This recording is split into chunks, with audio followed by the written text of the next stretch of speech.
Rivals, brought to you by Utah Ice Centers, has arrived.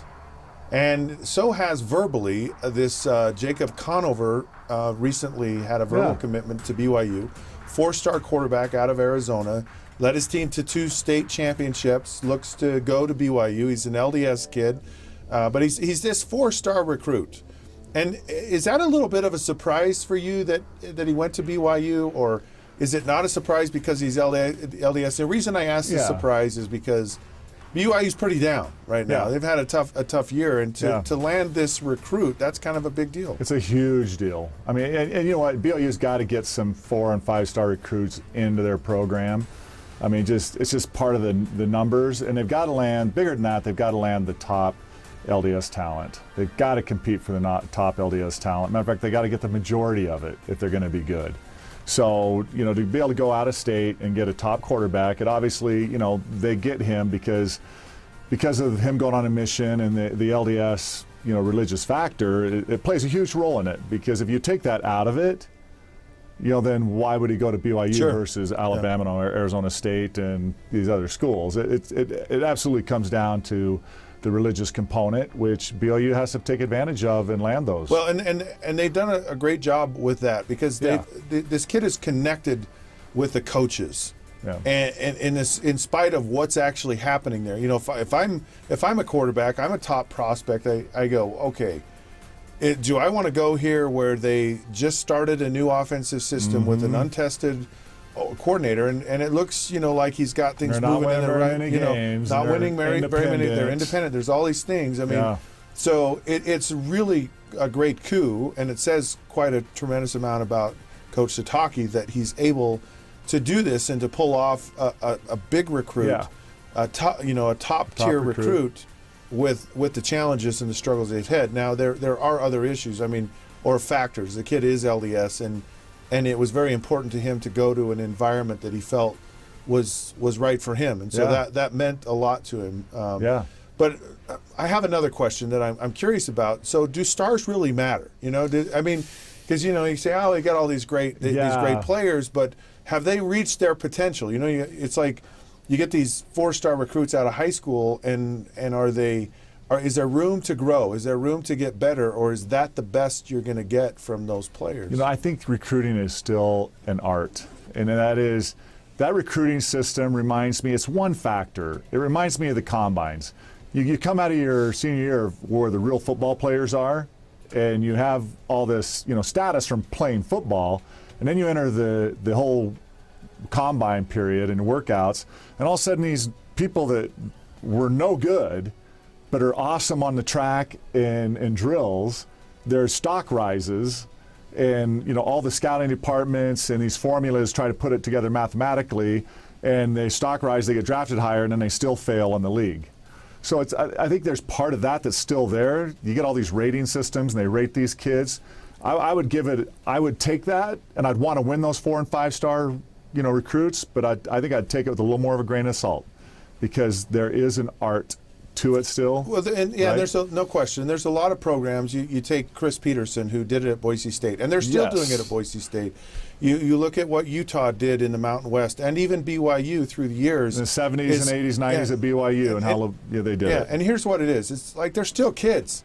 You know, when you're 18 years old, there's so many different potentials of how you can grow. And so many players grow maybe when they're 19 or 20 or 21. Yes. And especially at BYU, where a lot of these kids go on missions and they have an a extra lot year of time. or two at BYU. You're not going to recruit them at BYU and this Boise States like UCLA and USC and the big schools. You've got to go, I'm investing another 1 or 2 years to get that huge production out of those guys. Yeah. And one of my personal golden rules is I look at a player and go, can this kid in 5 years, you know, with a red shirt, can this kid in 5 years play in the NFL? Does he have the stature and the physical ability and the it to go to the NFL? I mean, that's one of the first things I look at. Does he have that much potential? Now, he might be a big old long, lanky, stringy guy that's got to spend a lot of time in the weight room and develop, but I got to see the NFL in him. You know, and I got to see the upside. Here's another thing, and this is a big trend too in college football, where these athletes have so much more exposure, so much more coaching, so much more training. So they're so much more developed by the time they get to college. and they're like, if I'm not playing, my freshman or sophomore year, I'm going to transfer. So a lot of these schools, and it's turning into more of kind of an NFL situation. It's like, okay, you're going to come here and we're going to kind of compete and put a team on the field, but if you don't match up, I don't care if you're the senior or the sophomore or freshman, whoever we think is the best athlete, we're going to put them on the field. And you see that at Georgia, you see that at Alabama, you see that at Ohio State, man. Right? But that's kind of the way it is these days. Yeah. And then these players start transferring and moving around. If you're a smart coach, you just kind of sit on the edge and let the crumbs fall off the table. Yeah. And you just pick up the crumbs and you say, I'm going to get some pretty good players here. Absolutely. If I just wait around. Especially when you're the G5 programs or the Boise States and the BYUs of the world. You grab some of those and then you develop them. But I think a coach has got to be a master of building expectations correctly, right? And you can build a picture for a guy to say, hey, you back up, a great quarterback. You're going to come in, you're going to back up Jim McMahon for 2 years, or Ty Detmer for 2 years, or Steve Young for 2 years, or Alex Smith or Scott Mitchell. You're gonna pay your dues, and then your time's gonna come. And if you listen to me, I will get you to the NFL. It's hard. These kids I will get you to the NFL, and I will develop you so you have a long NFL career. But you got to be patient. You got to build the proper expectations so they don't come in really immature, like spoiled little brats, and go, oh, I didn't get to play this year as a freshman, and they're backing up, a future NFL great, and they're not patient enough to last a couple of years in the system and then have their moment and develop, right?